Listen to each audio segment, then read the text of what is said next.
हेगे छौरी के बोलत बोले न छौरी के बोलत छिए दरभंगा के कंवरिया हेगे छिए मधुबनी के कंवरिया बोलला पर चिलम चलत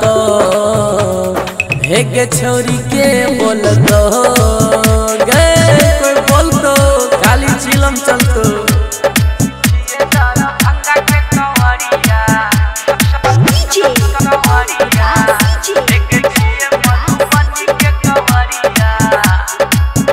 महाकाल के सगरो चलती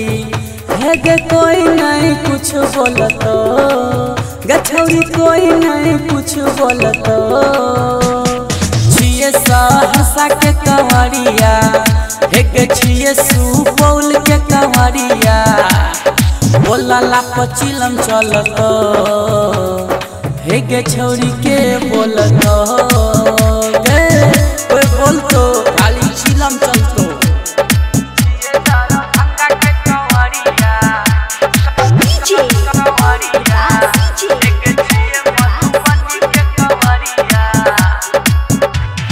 कन्हा पतावर देखते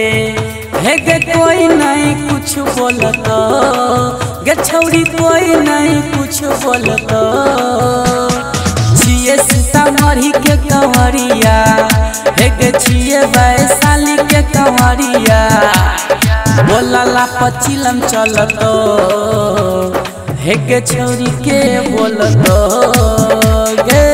कोई कुछ बोलतो खाली भाई रास्ता चिलम चलतो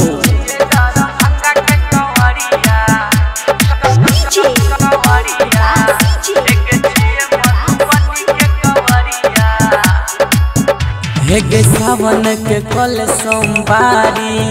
बाबा तोरा लेल बड़ खोजतो गे बाबा तोरा लेल बड़ खोजतो कहो पूर्णिया के कंवरिया हेगे कहो मधेपुरा के कंवरिया भई रास्ता चिलम चलत